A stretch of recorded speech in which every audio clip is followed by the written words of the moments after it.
ఆంధ్ర రాష్ట్రంలో ఈ గత సంవత్సరం రోజులుగా మనం చూస్తే చనిపోబోయే వైసీపీ పార్టీ జగన్మోహన్ రెడ్డి ఆ నెంబర్ 11 రెడ్డి గ్యాంగ్ ఇంకా పార్టీని ఎట్టన్నా కాపాడుకోవాలా అని ప్రతిరోజు ఏదో ఒక దుష్ప్రచారము అసత్యాలు ప్రజల దృష్టికి తీసుకొని వచ్చే ప్రయత్నం చేస్తూ ఉండరు.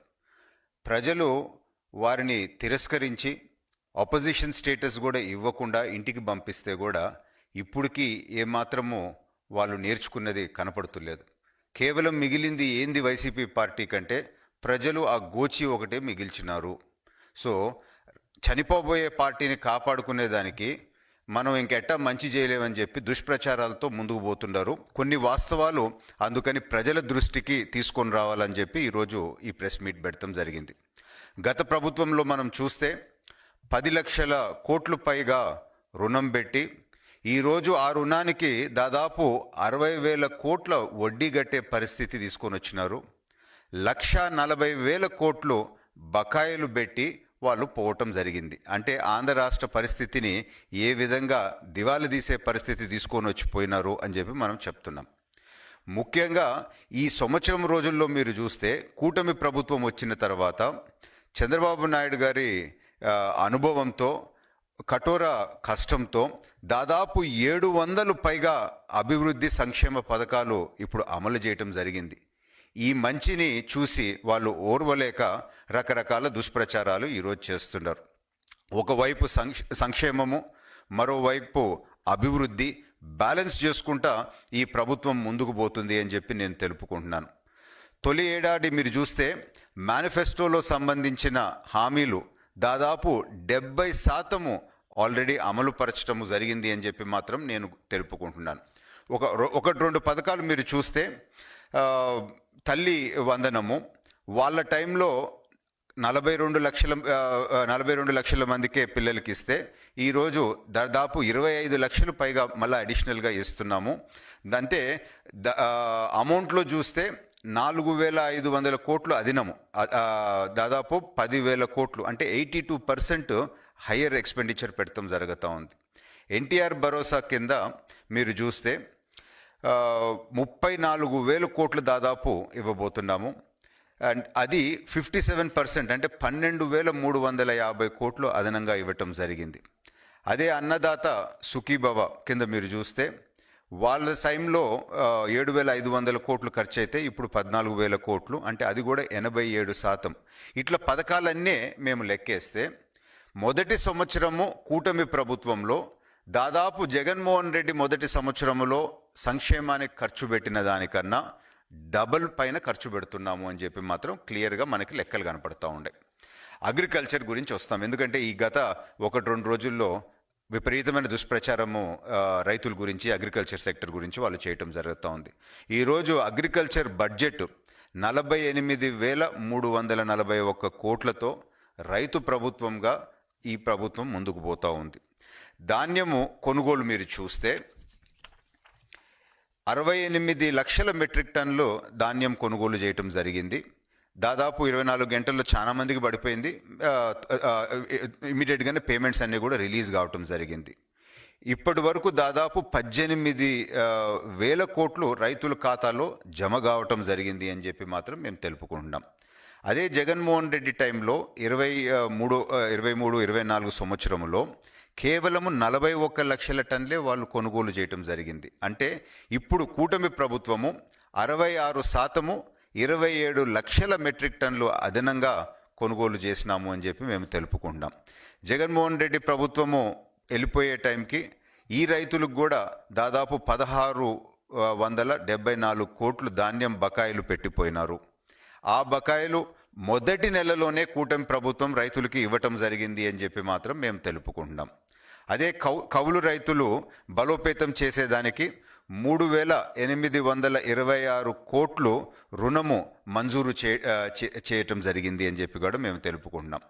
ముఖ్యంగా రాయలసీమ ప్రాంతం మనం చూస్తే చంద్రబాబు గారు ఎస్సీ ఎస్టీ సన్నకారు రైతులకి 100% సబ్సిడీ అప్పుడు ఇవ్వటం జరిగింది.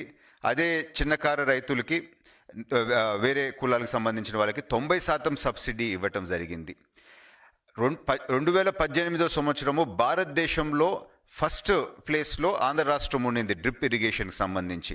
అటువంటి డ్రిప్ ఇరిగేషన్ని పూర్తిగా ఎందుకు జగన్మోహన్ రెడ్డి ఆపేసాడో ఇప్పటికీ చెప్పలేని పరిస్థితిలో ఉన్నాడు అని చెప్పి నేను తెలుపుకుంటున్నాను. తర్వాత మిర్చి ద్రోహి జగన్మోహన్ రెడ్డి, మిర్చి రైతుల సంగతికి వస్తాం. మీరు చూస్తే 2020 సంవత్సరం నుంచి 22 సంవత్సరం మధ్యలో 3 లక్షల ఎకరాలు పైగా మిర్చి పంట నష్టం జరిగింది. ఎందుకు ఆదుకోలేదు అప్పుడు మిర్చి రైతుల్ని అని చెప్పి ఈరోజు సూటిగా ప్రశ్నిస్తున్నాం. మిర్చి రైతులు ఆత్మహత్యలు అప్పుడు చేసుకోవటము జగన్మోహన్ రెడ్డి బాధ్యత, దానికి కారణము కాదా అని చెప్పి ఈరోజు నేను సూటిగా ప్రశ్నిస్తున్నాను. వైఎస్ఆర్ టైంలో కేవలము మాటలే కానీ చేతలు లేవు. 3,000 కోట్లు ధర స్థిరీకరణ నిధి మేము పెట్టినాము అని చెప్పి గొప్పలు చెప్పుకున్నారు. 3,000 కోట్లు నిజంగా ధర స్థిరీకరణ మీరు పెట్టుంటే ఎందుకు ఒక్క రూపాయి కూడా ఆనాడు మిర్చి రైతులకి ఇవ్వలేదు అని చెప్పి ఈరోజు సూటిగా మేము ప్రశ్నిస్తూ ఉన్నాం. చంద్రబాబు గారు హయాంలో 100% సబ్సిడీ మైక్రో న్యూట్రియన్స్కి, జిప్సమ్కి, బోరాన్కి, జింక్కి ఇవ్వటం జరిగింది. ఆ పథకాన్ని పూర్తిగా ఎందుకు వైఎస్ఆర్ టైంలో ప్రభుత్వం టైంలో జగన్మోహన్ రెడ్డి గారు ఎందుకు ఆపేసినారో దయచేసి ఇప్పటికన్నా చెప్పగలుగుతారా అని చెప్పి నేను ప్రశ్నిస్తున్నాను.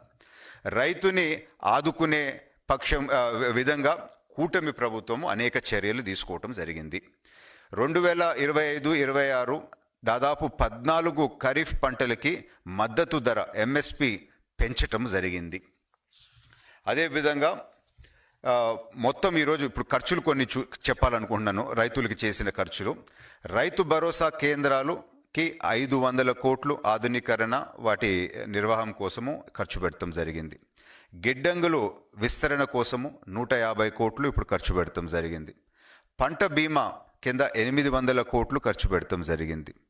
చెరుకు సబ్సిడీ తరపున 200 కోట్లు ఖర్చు పెడతాం జరిగింది. మత్స్యకారుల సహాయం కొరకు 259 కోట్లు ఖర్చు పెడతాం జరిగింది. జొన్న అండ్ వేరే ధరల స్థిరీకరణకి 6,000 కోట్లు ఖర్చు చేయటం జరిగింది. పొగాకు రైతుకి 300 కోట్లు కేటాయించటం జరిగింది.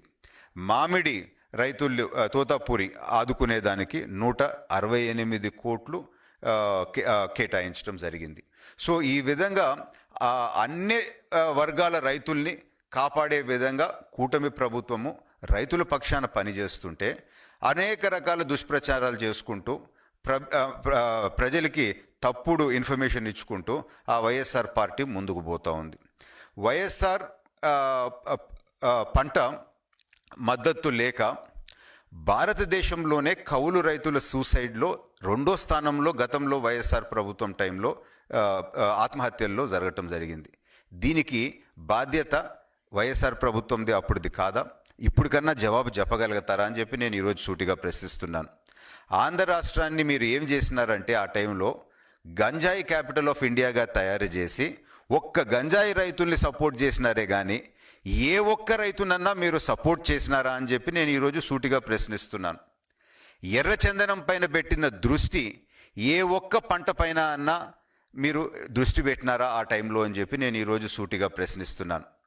టీడీపీ కూటమి ప్రభుత్వం వచ్చిన ఈ ఏడాది టైంలో విత్తనము నుంచి కొనుగోలు దాకా ప్రతి ఆస్పెక్ట్ రైతుకి అండగా ఉండటం జరుగుతూ ఉంది. రైతుని సపోర్ట్ చేసే విధంగా మనం ముందుకు పోవటం జరుగుతుంది అని చెప్పి మాత్రము గర్వంగా మేము తెలుపుకుంటున్నాము. దాదాపు 4.5 లక్షల సాయిల్ శాంపిల్స్ కూడా ఇప్పటిదాకా తీసుకోవటం జరిగింది. సో ఇన్ని మంచి పనులు చేస్తుంటే కూడా వైఎస్ఆర్ పార్టీకి సంబంధించిన నాయకులు కేవలము ఆ పార్టీని చనిపోకుండా కాపాడుకునేదానికి రకరకాల దుష్ప్రచారాలు చేస్తున్నారు.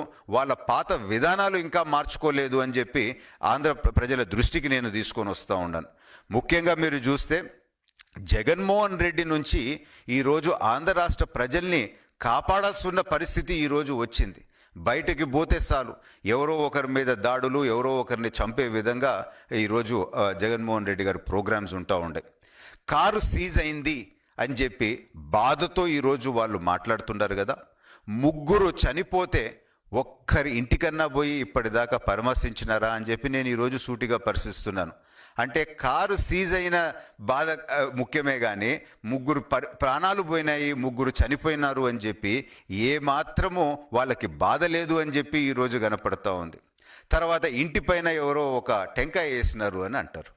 అదే జగన్మోహన్ రెడ్డి గారి కారు కింద ఒక తలకాయ పడింది, దాని గురించి మాత్రం మీకు బాధ లేదు. అంటే ఏ పరిస్థితిలో ఈరోజు వైఎస్ఆర్ పార్టీ ఉందో అని చెప్పి నేను తెలుపుకుంటున్నాను. ఇది ప్రజలు తిరస్కరించినారు.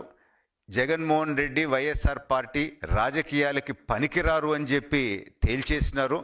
కేవలము ఆ 11 నెంబరు 2 నామాలు, 3వ నామము గోచి పంగనామాలు పెట్టినారు. ఇంకా మీరు రాజకీయాల్లో మీ పార్టీ పనికి రాదు, మీ పార్టీ ప్యాకప్. ఉండే కాస్త కోస్త ఇప్పుడు మాట్లాడే వాళ్ళు కూడా త్వరలో మీరు చేసిన అనేక అక్రమాల్లో కేసుల్లో మీరు జైలుకు పోబోతూ ఉండరు అని చెప్పి మాత్రం నేను క్లియర్గా తెలుపుకుంటూ ప్రజలందరి దృష్టికి ఈ వాస్తవాలు తెచ్చేదానికే ఈరోజు ఈ ప్రెస్ మీట్ పెట్టడం జరిగింది. కూటమి ప్రభుత్వము ఆంధ్ర రాష్ట్రాన్ని 2047కి భారతదేశంలోనే కాదు మన తెలుగు జాతిని ప్రపంచ స్థాయిలో నిలబెట్టే విధంగా, మొదటి స్థానంలో నిలబెట్టే విధంగా అనేక పనులు చేస్తూ ఉన్నాము. ఇది దయచేసి అందరూ గమనించాలా, ఈ దుష్ప్రచారాల్ని తిరస్కరించాలా అని చెప్పి మాత్రం నేను కోరుకుంటున్నాను.